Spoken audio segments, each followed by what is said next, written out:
ನಮಸ್ಕಾರ ವೀಕ್ಷಕರೇ. ಜ್ಞಾನಿಗಳ ಬಗ್ಗೆ ನಾವು ವಿಷಯಗಳನ್ನ ಡಿಸ್ಕಸ್ ಮಾಡ್ತಾನೆ ಇರ್ತೀವಿ. ನಮ್ಮ ಸುತ್ತಮುತ್ತನೇ ನೂರಾರು ಜನ ಜ್ಞಾನಿಗಳು ಫ್ಯೂಚರ್ ಪ್ರಿಡಿಕ್ಷನ್ ನ ಮಾಡ್ತಾನೆ ಇರ್ತಾರೆ. ಬೇರೆ ಬೇರೆ ರೀತಿನಲ್ಲಿ ಇರೋದ್ರಿಂದ ಅದು ಫ್ಯೂಚರ್ ಪ್ರಿಡಿಕ್ಷನ್ ಅಂತ ನಮ್ಗೆ ಅನ್ಸೋದೇ ಇಲ್ಲ. ಅಂದ್ರೆ ಮುಂದೆ ಒಂದು ದಿನ ಈ ತರ ಆಗುತ್ತೆ, ಈ ತರ ಬದಲಾವಣೆ ಬರುತ್ತೆ ಅಂತ ಪ್ರಿಡಿಕ್ಷನ್ಗಳು ಎಷ್ಟು ಜನ ಮಾಡಿದ್ದಾರೆ ಅಂತ ಲೆಕ್ಕಕ್ಕೆ ಇರೋದಿಲ್ಲ. ಯಾಕೆ ಅಂದ್ರೆ ಎಷ್ಟೋ ಕಾರ್ಟೂನ್ಗಳ ಮೂಲಕ ಬಂದಿರುತ್ತೆ. ಎಕ್ಸಾಂಪಲ್ ಹೇಳ್ಬೇಕು ಅಂದ್ರೆ ಸಿಮ್ಸಾನ್ ಶೋ ಅಂತ ಒಂದು ಬರ್ತಾ ಇತ್ತು. 1978 ಅಥವಾ ಒಂದು 1980-90s ಇಟ್ಕೊಳ್ಳಿ. ಸುಮಾರು 30 ವರ್ಷದಿಂದ ಅವರು ಪ್ರಿಡಿಕ್ಷನ್ ನ ಮಾಡ್ಕೊಂಡೇ ಬಂದಿದ್ದಾರೆ. ಈ ತರ ಆಗುತ್ತೆ ಅಂದ್ರೆ ಕಾರ್ಟೂನ್ಗಳ ಮೂಲಕ ತೋರಿಸಿದವರು.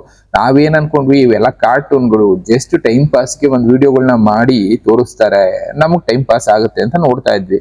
ಬಟ್ ರಿಯಾಲಿಟಿ ಏನ್ ನಡೀತಾ ಹೋಯ್ತು, ಈ 2002ರ ಟ್ವಿನ್ ಟವರ್ಸ್ ಮೇಲೆ ಅಟ್ಯಾಕು, ಅದಾದ್ಮೇಲೆ ಕಾಯಿಲೆ ಬರುವಂತದ್ದು, ಮಂಗಳ ಗ್ರಹದಲ್ಲಿ ಕೆಲವಷ್ಟು ಇವ್ರು ಪ್ಲಾನ್ ಮಾಡ್ತೀವಿ ಅನ್ನೋದು, ಚಂದ್ರನ ಮೇಲೆ ಪ್ಲಾನ್ ಮಾಡ್ತೀವಿ ಅನ್ನೋದು, ಅಡ್ವಾನ್ಸ್ಮೆಂಟ್ ಬರೋದು, ಕೈಗೆಲ್ಲ ಚಿಪ್ ಹಾಕೊಂಡು ಓಡಾಡೋದು, ಇಂಥದ್ದನ್ನೆಲ್ಲ ಅವರು ಸುಮಾರು 20 ವರ್ಷ 25 ವರ್ಷಗಳ ಮುಂಚೆನೆ ಕಾರ್ಟೂನ್ಗಳಲ್ಲಿ ತೋರಿಸಿ ಬಿಟ್ಬಿಟ್ಟಿದ್ರು.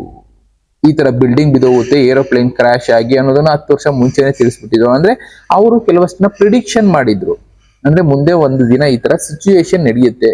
ಅದ್ ಯಾವ ರೀತಿ ಮಾಡಿದ್ರು, ಕೆಲವೊಬ್ರು ಹೇಳೋ ಪ್ರಕಾರ ಅದು ಕನ್ಫೆಷನ್ ಅಂತಾರೆ, ಬೇಕು ಅಂತಾನೆ ಅಂತ ತಿಳಿಸಿ ಮಾಡಿದ್ದಾರೆ ಅಂತಾನು ಹೇಳ್ತಾರೆ. ಅಂದ್ರೆ ತಪ್ಪುನ ಒಪ್ಕೊಳ್ತಾ ಇದ್ದಾರೆ. ಇನ್ನ ಕೆಲವೊಬ್ರು ಹೇಳೋ ಪ್ರಕಾರ ಇಲ್ಲ, ಜ್ಞಾನ ದೃಷ್ಟಿ ಅನ್ನೋದು ಅವ್ರಿಗಿತ್ತು. ಅಂದ್ರೆ ಆ ಕತೆ ಬರೀತಾ ಇದ್ದಾನಲ್ಲ ಸ್ಟೋರಿ ರೈಟರು, ಅವನಿಗಂತ ಒಂದು ದೃಷ್ಟಿ ಇತ್ತು. ಅವನು ಅಂತ ಅಲ್ಲ, ಇನ್ನ ಎಷ್ಟೋ ಜನರ ಬಗ್ಗೆ ಇದ್ರ ಬಗ್ಗೆ ರಿಸರ್ಚ್ ಮಾಡ್ತಾ ಹೋದಾಗ ಎಷ್ಟೋ ಜನರು ಈ ತರದವ್ರು ನಮ್ಮ ಮಧ್ಯೆ ಬದುಕ್ತಾ ಇರ್ತಾರೆ. ಅವರು ಬೇರೆ ಬೇರೆ ರೂಪದಲ್ಲಿ ನಮ್ಗೆ ವಿಷಯಗಳನ್ನ ತಿಳಿಸೋ ಕೆಲಸ ಮಾಡ್ತಾರೆ. ಅದು ಪ್ರಕೃತಿ ಕೊಟ್ಟಿರುವಂತ ಒಂದು ಶಕ್ತಿ. ನಾವು ಅದನ್ನ ಅರ್ಥ ಮಾಡ್ಕೊಳ್ತಾ ಇಲ್ಲ ಅಷ್ಟೇ. ಯಾವ ರೀತಿನಲ್ಲಿ ಬದುಕ್ತಾ ಇರ್ತಾರೆ, ಯಾವ ರೀತಿ ನಮ್ಗೆ ತಿಳಿಸ್ತಾ ಇರ್ತಾರೆ ಅಂತ ಅಂದ್ರೆ, ಸಿಂಪಲ್ ಆಗಿ ಹೇಳ್ಬೇಕು ಅಂದ್ರೆ ಸಾಂಗ್ಸ್ ಬರೆಯೋರು, ಲಿರಿಕ್ಸ್ ರೈಟರ್ ಇರ್ತಾರಲ್ಲ, ಈಗ ಬರಿತಾ ಇರೋರೆಲ್ಲ ಸುಮ್ನೆ ಟೈಮ್ ಪಾಸ್ಗೆ ಲವ್ ಅದು ಇದು ಬರೀತಾರೆ. ಸುಮಾರು ಒಂದು 20 ವರ್ಷ ಹಿಂದೆ ಹೋಗೋದಾದ್ರೆ ಆ ಲಿರಿಕ್ಸ್ ರೈಟರ್ಗಳು ಫ್ಯೂಚರ್ ಯಾವ ತರ ಇರುತ್ತೆ, ಜೀವನ ಅಂದ್ರೆ ಏನು ಅನ್ನೋ ವಿಷಯಗಳ ಬಗ್ಗೆ ಲಿರಿಕ್ಸ್ ಗಳನ್ನ ಬರಿತಾ ಇದ್ರು. ಮುಂದೆ ಈ ತರ ಜನ ಬಲಿಯಾಗ್ತಾರೆ. ಕೆಟ್ಟದು ಅನ್ನೋದು ಜನರನ್ನ ಆಕರ್ಷಣೆ ಮಾಡುತ್ತೆ. ರೀಸೆಂಟ್ ಆಗಿ ಅದಕ್ಕೆ ಈಕ್ವಲೆಂಟ್ ಆಗಿ ಒಂದು ಸಾಂಗ್ ಹೇಳ್ಬೇಕು ಅಂದ್ರೆ ಉಪೇಂದ್ರ ಅವ್ರದ್ದು ಒಂದು ಸಾಂಗ್ ಬಂದಿತ್ತು, ಟ್ರೋಲ್ ಆಗುತ್ತೆ, ಎಲ್ಲ ಟ್ರೋಲ್ ಆಗುತ್ತೆ ಅಂತ. ಹೌದು, ಈಗ ಜನ ಅದಕ್ಕೋಸ್ಕರನೇ ಬದುಕ್ತಾ ಇದಾರೆ. ಅವರು ಟ್ರೋಲ್ ಆಗ್ಬೇಕು, ಫೇಮಸ್ ಆಗ್ಬೇಕು ಅಂತಾನೆ ಬದುಕ್ತಾ ಇದಾರೆ. ಅವ್ರು ಫೇಮಸ್ ಆಗೋದ್ರೆ ಅವ್ರಿಗೆ ಏನೇನೋ ಒಂದು ಸ್ವಲ್ಪ ದುಡ್ಡು ಬರುತ್ತೆ ಅನ್ನೋ ಕಾರಣದಿಂದ ಟ್ರೋಲ್ ಆಗ್ಬೇಕು ಅಂತಾನೆ ಕಾಯ್ತಾ ಇದಾರೆ. ರೀಸೆಂಟ್ ಉಪೇಂದ್ರ ಅವರ ಫಿಲಮ್ ಅಲ್ಲಿ ಆ ಸಾಂಗ್ ನೀವು ನೋಡಿರ್ತೀರಾ, ಆ ರೀತಿ ಆಗೋಗಿದೆ. ಅಂದ್ರೆ ಅವ್ರ ಸಾಂಗ್ಗಳ ಮೂಲಕ ಜನರನ್ನ ಎಚ್ಚರಿಸುವ ಕೆಲಸ ಮಾಡಿದ್ರು. ಉಪೇಂದ್ರ ಅವರು ಕೂಡ ಒಬ್ರು ಜ್ಞಾನಿ ಅಂತಾನೆ ಎಷ್ಟೋ ಜನ ಹೇಳೋದು. ಯಾಕೆ ಅಂದ್ರೆ ಅವರು ಸಾಂಗ್ ಮೂಲಕ ಇಲ್ಲ ಫಿಲಂಗಳ ಮೂಲಕ ಜನರನ್ನ ಎಚ್ಚರಿಸೋ ಕೆಲಸ ಮಾಡ್ತಾರೆ. ಮುಂದೆ ಈ ತರ ಒಂದು ಸಿಚುವೇಶನ್ಗಳು ಬರ್ಬೋದು, ಬರ್ದೇನೋ ಇಮ್ಯಾಜಿನೇಷನ್ ಕತೆ ಆಗಿರ್ಬೋದು. ಬಟ್ ಒಂದು 60% ಆದ್ರೂ ನಡೆಯುತ್ತೆ ಅನ್ನೋದು ಮಾತ್ರ ಈಗ ನಾವು ಕಣ್ಣಾರೆ ನೋಡ್ತಾ ಇರೋದು. ಪ್ರಪಂಚ ಹೀಗೇ ಬದಲಾಗುತ್ತೆ ಅನ್ನೋದನ್ನ ಅವ್ರಿಗೆ ಯಾವುದೋ ಒಂದು ರೂಪದಲ್ಲಿ ಪ್ರಕೃತಿ ತಿಳಿಸಿರುತ್ತೆ, ಶಕ್ತಿ ರೂಪದಲ್ಲೋ ಇಲ್ಲ ಬರವಣಿಗೆ ರೂಪದಲ್ಲೋ ತಿಳಿಸಿರುತ್ತೆ. ಅದು ಬರವಣಿಗೆ ಆಗಿದ್ದು ಪಿಕ್ಚರ್ ರೂಪದಲ್ಲಿ, ಸಾಂಗ್ಸ್ ರೂಪದಲ್ಲಿ ಆಚೆ ಬರ್ತಾ ಇರುತ್ತೆ. ಅವರು ಅಂತ ಅಲ್ಲ, ಇನ್ನ ಹಳೆ ಸಿಂಗರ್ಸ್ಗಳು, ಸಾಂಗ್ ರೈಟರ್ಸ್ಗಳು, ಆಸ್ಟ್ರಾಲಜರ್ಸ್ಗಳು, ಅಂದ್ರೆ ಆಸ್ಟ್ರಾಲಜಿ ಮೂಲಕ ಜನಕ್ಕೆ ಎಚ್ಚರಿಸೋ ಕೆಲಸ ಮಾಡ್ತಾ ಇರ್ತಾರೆ. ಈ ಗ್ರಹ ಇಲ್ಲೋದಾಗ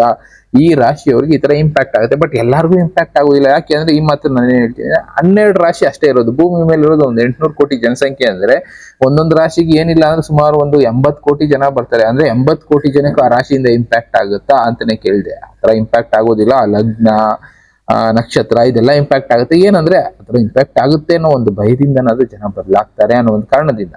ಇನ್ನ ಕೆಲವೊಬ್ರು ಆಸ್ಟ್ರಾಲಜರ್ ಈ ವಿಷಯಗಳನ್ನ ತಿಳಿಸೋ ಕೆಲಸ ಮಾಡ್ತಾರೆ.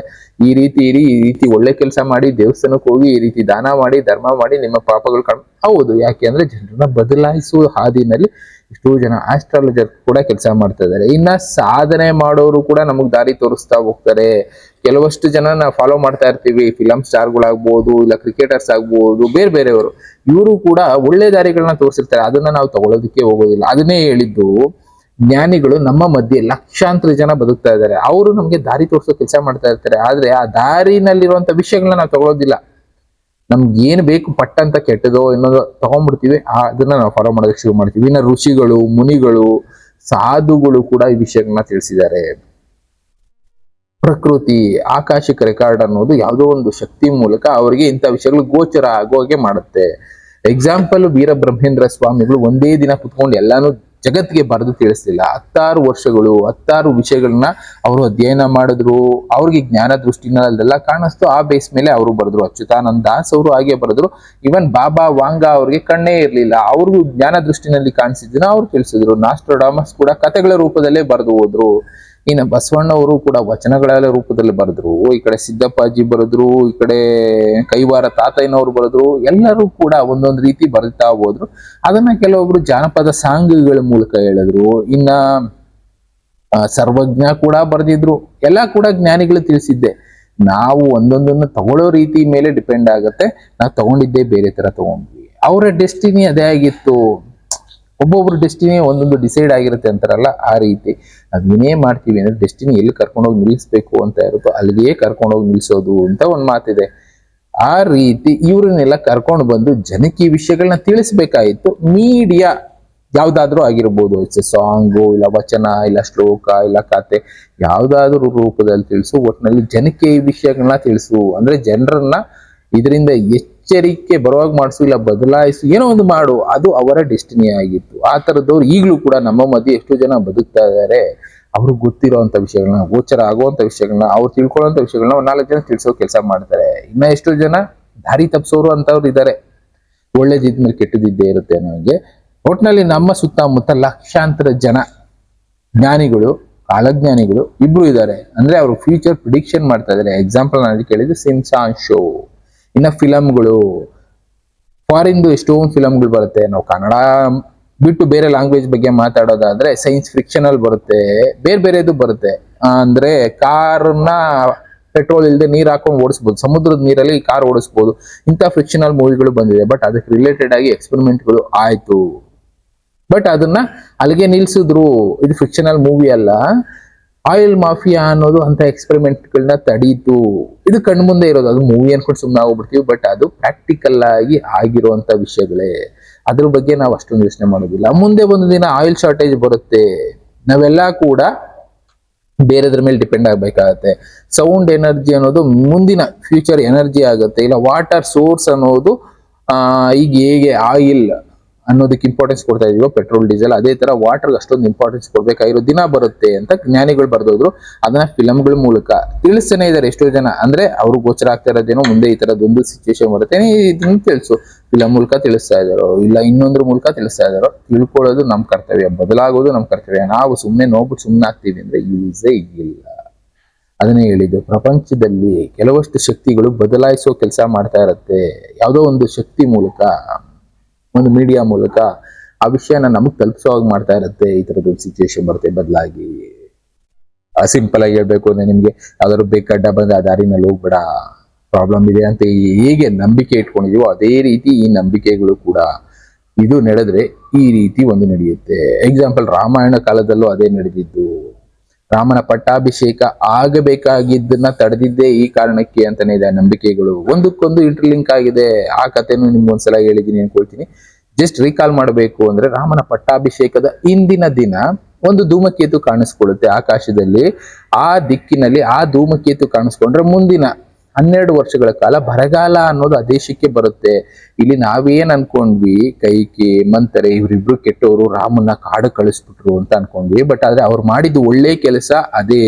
ಅಂದ್ರೆ ರಾಮನ ಡೆಸ್ಟಿನಿ ಇದ್ದಿದ್ದು ಅಲ್ಲಿ ರಾಜ್ಯ ಆಳ್ಬೇಕು ಅಂತ ಅಲ್ಲ, ರಾವಣನ ಅಂತ್ಯ ಆಗ್ಬೇಕು. ಪ್ಲಸ್ ಅಲ್ಲಿ ಅಪ್ಪಿತಪ್ಪಿ ರಾಮ ರಾಜ ಆಗಿದ್ದಿದ್ರೆ ಮುಂದಿನ 12 ವರ್ಷ ಬರಗಾಲ ಅನ್ನೋದು ಅಲ್ಲಿ ಕಾಡಿರೋದು. ಅಂದ್ರೆ ರಾಮ ರಾಜ್ಯ ಆಗ್ತಾ ಇರ್ಲಿಲ್ಲ, ಅಯೋಧ್ಯೆ ಬರಗಾಲದಿಂದ ಕಾಡ್ತಾ ಇತ್ತು, ರಾಮನಿಗೂ ಕೆಟ್ಟ ಹೆಸರು ಬಂದಿರೋದು. ಅಲ್ಲಿ ಡೆಸ್ಟಿನಿ ಏನ್ ಮಾಡ್ತು, ಅವಳಿಗೆ ಮಂತರಿಗೆ ಕೈ ಸ್ವಲ್ಪ ಮೈಂಡ್ ಏನೋ ಚೇಂಜ್ ಆಗೋಗಿ ಮಾಡಿ ಈ ರೀತಿ ಒಂದು ಡೈವರ್ಷನ್ ತಗೊಂಡು ಅಸೂಯೇನೋ ಆಸೆನೋ ಏನೋ ಒಂದು ಮಾಡಿಸಿ ಆ ರಾಮಾಯಣ ನಡೆಯೋ ಹಾಗೆ ಮಾಡ್ತು. ದಟ್ ಈಸ್ ಡೆಸ್ಟಿನಿ ಅಂತಾನೆ ಕರೀತಾರೆ. ಅದೇ ರೀತಿ ಈಗ ನಮ್ಮ ಮಧ್ಯೇನು, ನಾನು ಅದೇ ಹೇಳಿದ್ದು, ಸಾಂಗ್ಗಳ ಮೂಲಕ, ಲಿರಿಕ್ಸ್ಗಳ ಮೂಲಕ, ಕಥೆಗಳ ಮೂಲಕ ಎಷ್ಟೋ ಜನ ವಿಷಯಗಳನ್ನ ಜನಕ್ಕೆ ತಿಳಿಸೋ ಪ್ರಯತ್ನ ಮಾಡ್ತಾ ಇದ್ದಾರೆ. ಫಿಲಮ್ಗಳ ಮೂಲಕ ಅಂತಾನು ಇಟ್ಕೊಳ್ಳಿ, ಎಚ್ಚರಿಸೋ ಕೆಲಸ ಮಾಡ್ತಾ ಇದ್ದಾರೆ. That is their destiny. ಆ ಡೆಸ್ಟಿನಿ ಇಟ್ಕೊಂಡಿರೋರು ಕಾಲಜ್ಞಾನಿಗಳು ಇಲ್ಲ ಜ್ಞಾನಿಗಳು, ನೀವೇನಾದ್ರು ಅನ್ಕೊಳ್ಳಿ. ನಮ್ ಸುತ್ತಮುತ್ತ ಇಂಥ ವಿಷಯಗಳನ್ನ ತಿಳಿಸೋರು ನೀವು ಆಗಿರ್ಬೋದು, ನಿಮ್ಗೂ ಗೊತ್ತಿರ್ಬೋದು, ತಿಳ್ಕೊಳ್ಳಿ. 4 ಜನಕ್ಕೆ ತಿಳಿಸಿ. ನಿಮ್ಗೆ ಗೊತ್ತಿರೋ ವಿಷಯ 4 ಜನಕ್ಕೆ ತಿಳಿದ್ರೆ ಅಂದ್ರೆ ಗೋಚರ ಆಗಿರೋ ವಿಷಯಗಳು, ಇಲ್ಲ ನಿಮ್ಮ ಮೈಂಡ್ ಅಲ್ಲಿ ಬಂದಿರುವಂತಹ ವಿಷಯಗಳು, ಏನೋ ಒಂದಕ್ಕೆ ಯಾರೋ ಒಬ್ಬರಿಗೆ ಸದ್ಬಳಕೆ ಆಗಬಹುದು. ಇದು ಬರೆದಿಟ್ಟಿದ್ದು ಅವರು ಇಂಥ ವಿಷಯಗಳು ಮುಂದೆ ನಡೀತವೆ ಅಂತದನ್ನ ಅರ್ಥ ಮಾಡ್ಕೊಳ್ಳೋಣ. ಇತರದ ಎಷ್ಟೋ ವಿಷಯಗಳಿದೆ. ನೀವು ಕೂಡ ಜ್ಞಾನಿಗಳಾಗಿರ್ಬೋದು, ಕಾಲಜ್ಞಾನಿ ಆಗಿರ್ಬೋದು, ನಿಮಗೂ ಗೊತ್ತಾಗಿರೋ ವಿಷಯವನ್ನು 4 ಜನ ತಿಳಿಸೋ ಕೆಲಸ ಮಾಡಿ, ಯಾವ ರೂಪದಲ್ಲಾದ್ರೂ ಆಗ್ಬೋದು. ಅದರಿಂದ 4 ಜನಕ್ಕೆ ಅನುಕೂಲ ಆಗುತ್ತೆ ಅಷ್ಟೇ ನಮ್ಮ ಉದ್ದೇಶ ಇಲ್ಲಿ. ಇನ್ನ ಈ ತರದ ಎಷ್ಟೋ ವಿಷಯಗಳು ಡಿಸ್ಕಸ್ ಮಾಡೋದಿದೆ, ಡಿಸ್ಕಸ್ ಮಾಡ್ತಾ ಹೋಗ್ತೀನಿ. Thank you. ಮತ್ತೆ ಸಿಗ್ತೀನಿ. Good by.